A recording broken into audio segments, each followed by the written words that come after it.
Students, Born Haber cycle that is the application of Hess's law.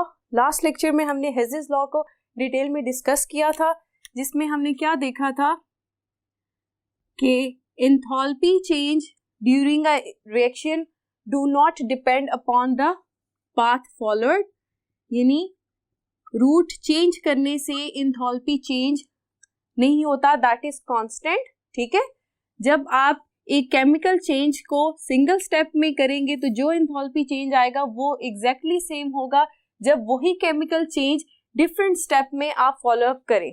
Condition एक चीज होगी कि इनिशियल और फाइनल कंडीशंस जो हैं वो सेम होनी चाहिए। ठीक है, ये था हमारे पास हेज़ेस लॉ। हेज़ेस लॉ में हमने कहा था कि एप्लीकेशंस ऑफ हेज़ेस लॉ में we can calculate the latest energy of ionic compounds.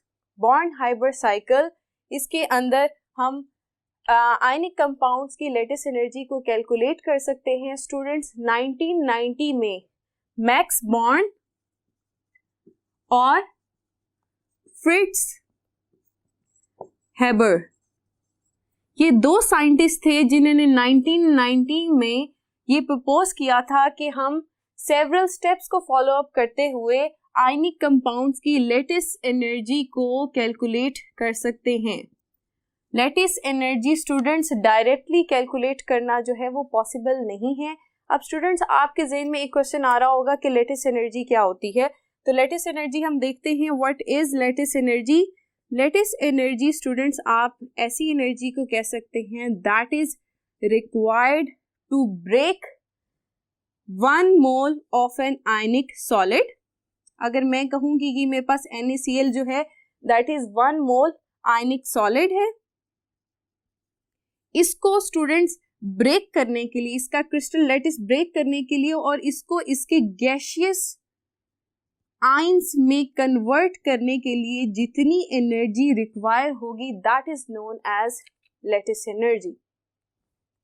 Energy required to break 1 mole of a crystal lattice into its gaseous ionic components is known as lattice energy। या lattice energy को आप ऐसे भी कह सकते हैं the energy released when 1 mole of gaseous ionic components combine to form 1 mole of a crystal lattice।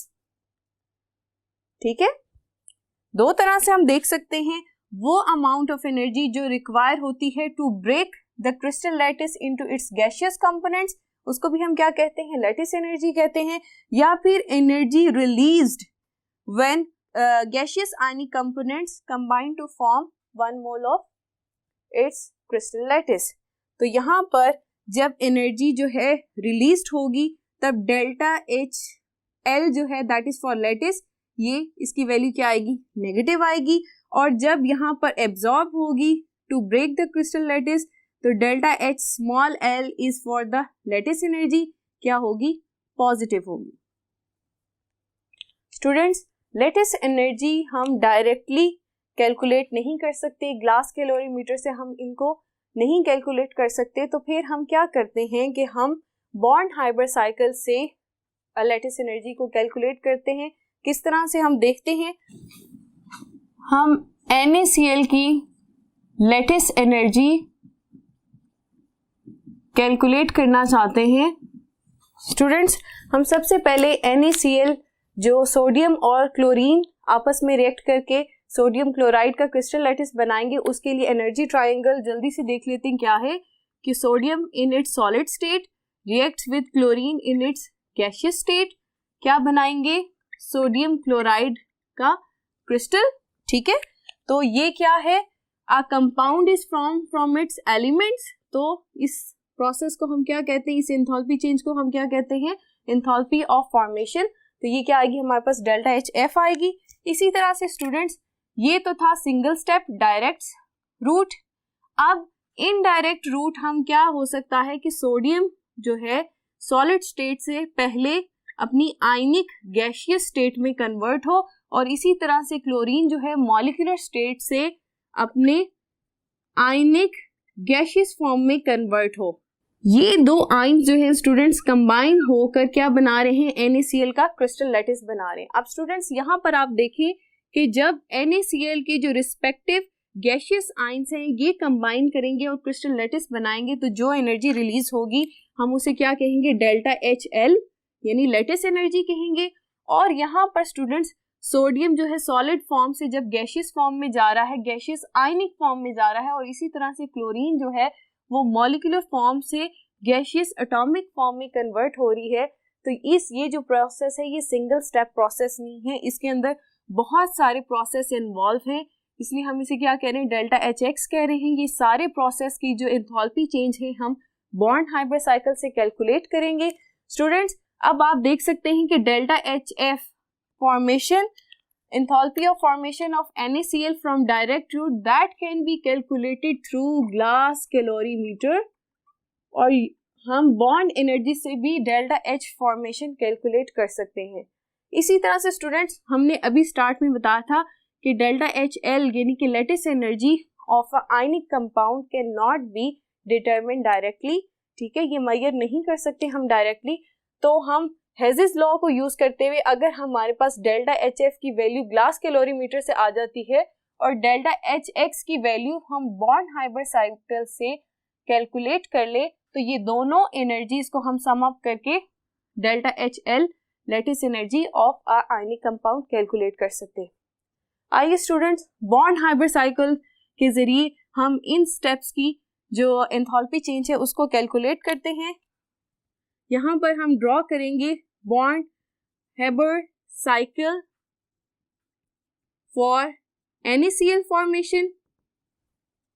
तो students यहाँ पर क्या होगा, sodium in solid state, chlorine in gaseous state, और इन्होंने रिएक्ट करके फाइनल प्रोडक्ट क्या बनानी है, NaCl सॉलिड, ठीक है। अब ये स्टेप्स कैसे प्रोसीड करेंगे, सोडियम जो है सॉलिड स्टेट से कन्वर्ट होगा इनटू इट्स गैसियस फॉर्म या एटॉमिक फॉर्म। ये जो चेंज है इसके दौरान एनर्जी एब्जॉर्ब होगी और इसे हम क्या कहते हैं, delta H atomisation of sodium, ठीक है, सोडियम की है, और इसकी वैल्यू स्टूडेंट्स हमारे पास आएगी 108 किलो जूल, ठीक है। ये हमारे पास एनर्जी इस स्टेप के दौरान आएगी। और स्टूडेंट्स इसी तरह से जो क्लोरीन है ये मॉलिक्यूलर फॉर्म में है, Cl2 है, इसे कन्वर्ट होना होगा इन एटॉमिक फॉर्म, ठीक है, single atom in gaseous state, तो क्या होगा, delta H atomisation of chlorine क्या होगी, दैट इज 1 to 1, ठीक है। पॉजिटिव साइन स्टूडेंट्स क्या इंडिकेट कर रहे हैं कि डेल्टा H एटमाइजेशन में एनर्जी एब्जॉर्ब हो रही है, ठीक है, to convert solid state sodium into its atomic state, और इसी तरह से क्लोरीन जो मॉलिक्यूलर स्टेट है उसको एटॉमिक स्टेट में कन्वर्ट होने के लिए एनर्जी एब्जॉर्ब हो रही है। नेक्स्ट स्टेप क्या होगा कि ये जो सोडियम एटॉमिक स्टेट में आ गया है अब ये कन्वर्ट होगा आयनिक फॉर्म में, यानी ये अपना एक इलेक्ट्रॉन जो है लूज कर देगा, ठीक है। तो इसको हम क्या कहेंगे, enthalpy of ionisation, delta HI for sodium, इसकी क्या वैल्यू आएगी हमारे पास, दैट इज इक्वल टू 496, ठीक है, किलो जूल। ये हमारे पास आयनाइजेशन ऑफ सोडियम है, उसकी एनर्जी आ गई है। और इसी तरह से क्लोरीन जो है ये जब अपने अंदर एक इलेक्ट्रॉन को एब्जॉर्ब करेगा जो कि सोडियम ने रिलीज किया था, ठीक है, ये इलेक्ट्रॉन में यहाँ पर मेंशन कर देती हूँ, इसने जब ये इलेक्ट्रॉन जो सोडियम ने रिलीज किया था इसको एब्जॉर्ब किया तो ये क्लोराइड आयन बन गया। तो यहाँ पर students delta H ionisation for chlorine क्या आ गया है हमारे पास, इसकी वैल्यू आएगी -349 किलो जूल, ठीक है स्टूडेंट्स।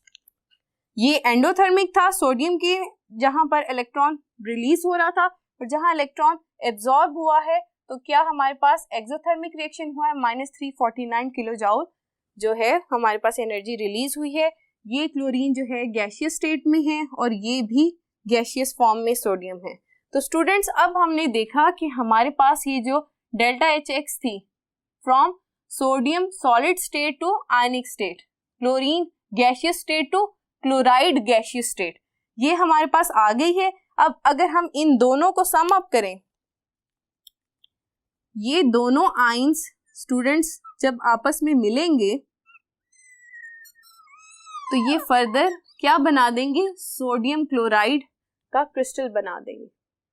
तो यहाँ पर आप देख सकते हैं कि ये हमारा साइकिल है, ये हमारा साइकिल है जो यहाँ से स्टूडेंट्स स्टार्ट हुआ है, इस तरह स्टेप्स में जाता हुआ यहाँ पर एंड हो रहा है। और इसी तरह से ये डायरेक्ट फॉर्मेशन की तरफ हम देखें तो हमारे पास तब भी NaCl जो सॉलिड स्टेट में आता है।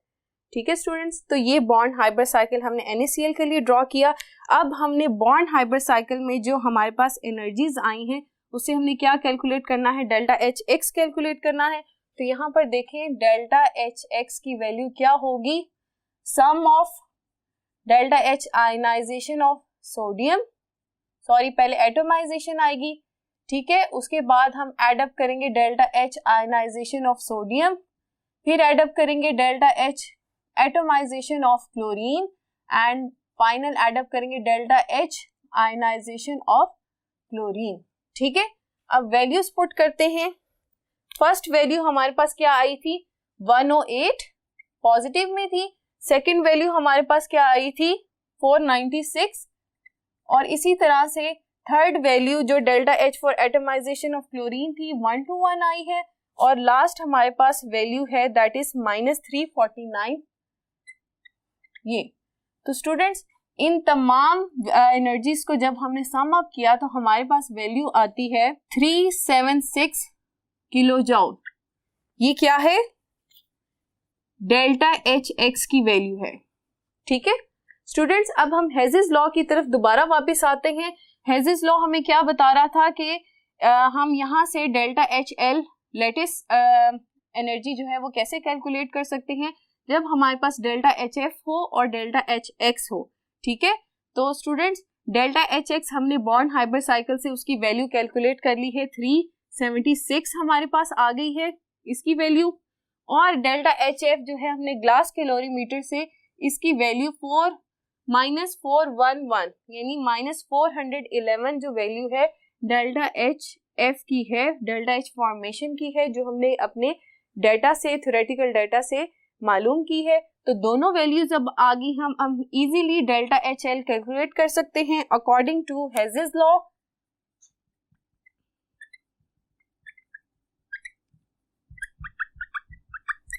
हमारे पास क्या स्टेटमेंट है, delta HF is equal to delta HX plus delta HL।